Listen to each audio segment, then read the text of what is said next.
안녕하십니까, 닥터덕입니다. 오늘은 여러분과 함께 한포진이라고 하는 습진을 공부할 건데요. 이 한포진도 생각보다 많은 환자들이 있어요. 스웨덴에서 역학조사를 했더니 자국민의 2,000명 중에서 한 명꼴로 한포진이 생긴다고 하는데, 포항 여기 이쪽 지역에 와서 보니까 생각보다 더 많은 것 같아요, 한포진도. 그래서 이게 왜 생기며 무엇 때문에 생기는지 이제 한번 공부하는 시간을 가질 것 같습니다. 이 진단명으로는 한자어가 이제 세 글자로 되어 있죠. 한포진. 한은 땀 한자고요. 포는 수포할 때 포자고요. 진은 발진할 때 진자예요. 그래서 이걸 한글로 풀이해 드리면은 땀이 수포처럼 생기는 발진 이렇게 이해하시면 되고요. 영문으로는 디스하이드로틱 엑제마 또는 디스하이드로시스 이렇게 부릅니다. 그래서 그거는 풀어드리면은 디스, dys가 붙죠. 접두사 디스가 붙으면은 어떠한 것들이 안 된다라는 표현을 쓸 때 씁니다. 그래서 펑션 얘기할 때 기능, 디스펑션 하면 기능이 안 된, 기능이 잘못된 뭐 이런 의미잖아요. 그러니까 반대적인 의미가 되죠. 하이드로틱이라는 게 하이드로 하면은 벌써 딱 느낌이 벌써 이제 물하고 관련되어 보이죠.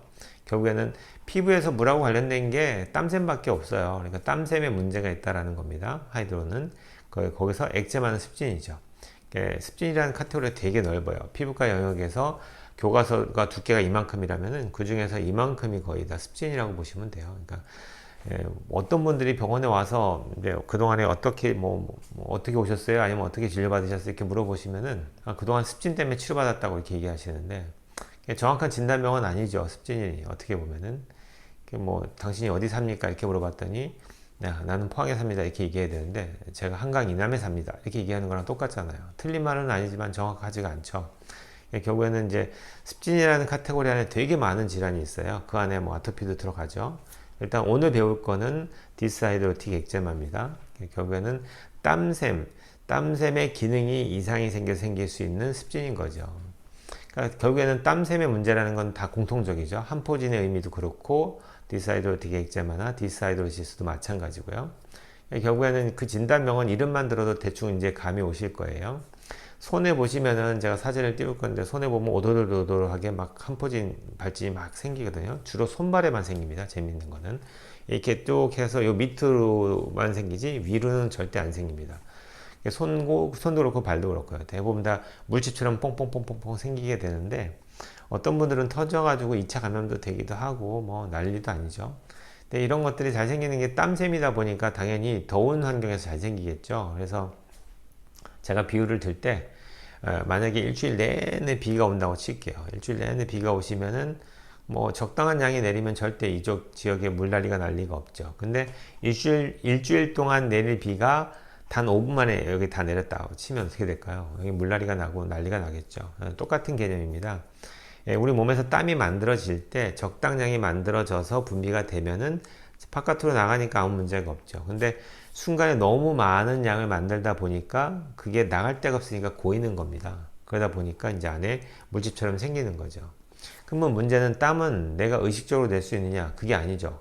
땀을 내게 하는 거는 교감신경이 내게 합니다. 자율신경 중에서 교감신경이 있고 부교감신경이 있는데 이 두 가지는 서로 기량을 하게 됩니다. 그래서 교감신경이 항진되게 되면은 상대적으로 부교감신경은 떨어지게 돼 있죠. 그래서 교감신경이 항진될 때 나타나는 현상이 땀이 난다 이거라고 이해하시면 돼요. 그러니까 스트레스 많이 받거나 긴장하거나 그러면 손에 땀이 나죠. 우리 면접 보러 가면 손에 막 땀 나잖아요. 시험 붙일 때도 막 손이 땀 나고.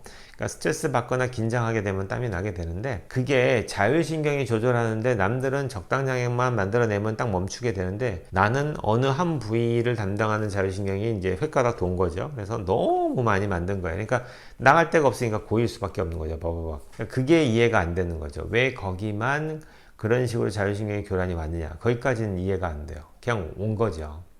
그래서 어떤 스트레스 받는 상황, 손에 뭐가 묻든지 내 몸에 해가 되는 뭔가가 접촉이 되든지 정신적인 스트레스가 되든지 다 영향을 줍니다.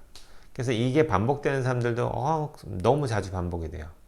어쩔 수 없는 거죠. 이 개념을 이해하신다면은 스트레스가 해결되지 않으면 반복될 수밖에 없겠네. 그리고 내 몸에서 얘를 잘 조절할 수 있는 자율신경의 밸런스가 잘 맞지 않으면은 또 재발하겠네. 이게 이해가 되시죠. 그렇기 때문에 많은 환자들이 계속 반복해서 병원을 다니게 되는 거죠.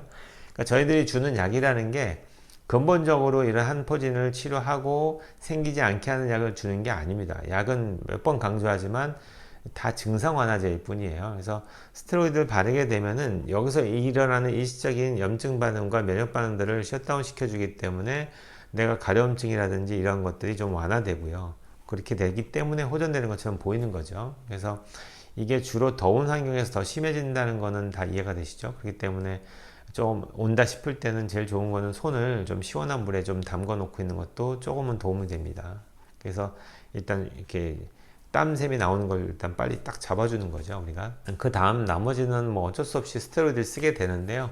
먹는 약은 재발을 막을 수도 없기 때문에 요거 하나 치료하려고 먹는 거는 별로 안 권하고요. 정말 너무 심할 때는 일시적으로 쓰지만 대부분 다 연고를 쓰게 됩니다. 그래서 연고 쓸 때 제일 좋은 방법은 그걸 낮에 우리가 한두 번 바르세요 하고 주면은 이렇게 살짝 바르고 말잖아요. 그러면 효과가 없어요. 그렇게 하지 마시고 병변에다가 듬뿍 발라가지고서 피부가 안 보일 정도로 바르셔야 돼요. 예를 들자면은 제가 예를 들어서 이게 만약에 이제 스테로이드 연고다 하면은 손에다 바르실 때 한포진 부위에다가 이 정도로 듬뿍 발라 놓은 상태에서 이거 그냥 놓고 자면은 이부자리에 다 묻잖아요. 이렇게 하시면 안 되고 부엌에 가시면은 일회용 비닐 장갑 있죠. 그럼 그걸 이제 잘라요. 손가락만 잘라서 여기다 딱 씌웁니다. 씌워가지고 테이핑을 딱 합니다.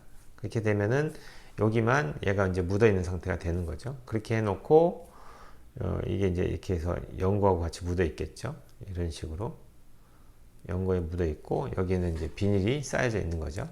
그 상태에서 자는 겁니다. 그리고 자는 동안에 얘가 계속 이제 피부에 침투가 되겠죠. 그러고 나서 아침에 일어났을 때는 얘를 이렇게 다 벗겨내고 씻는 거죠.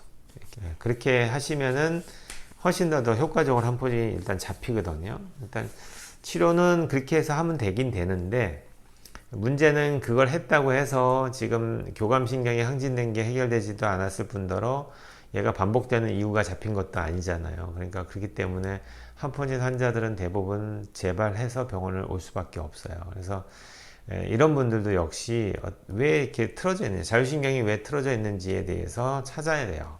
그래서 어딘가에 지금 내가 스트레스 많이 받을 수밖에 없는, 교감신경이 항진될 수밖에 없는 몸 상태가 되고 있다라는 거거든요. 그래서 그거를 갖다 정신적인 스트레스도 있겠지만 육체적인 문제는 검사 안 하면 알 수가 없잖아요. 그렇기 때문에 그런 것들도 반복될 때도 여러분들이 노력해서 찾아서 검사를 해서 그 원인을 해결하려고 노력하셔야 됩니다. 그렇지 않으면은 뭐 약은 뭐 재발을 막을 방법은 없습니다. 대표적으로 병원을 피부과를 방문하는 많은 사람들의 어떤 부류가 한포진이라는 습진도 있는데 그거에 대해서 오늘 배우는 시간을 가졌습니다. 한포진은 다른 병하고 달리 어떤 균의 감염 때문에 생기는 문제가 아니기 때문에 본인의 몸의 자율신경계통의 문제다 이렇게 이해하시면 될 것 같습니다. 오늘 여기까지 공부하겠습니다. 온 국민이 건강해지는 그날까지 닥터덕은 여러분과 함께 합니다.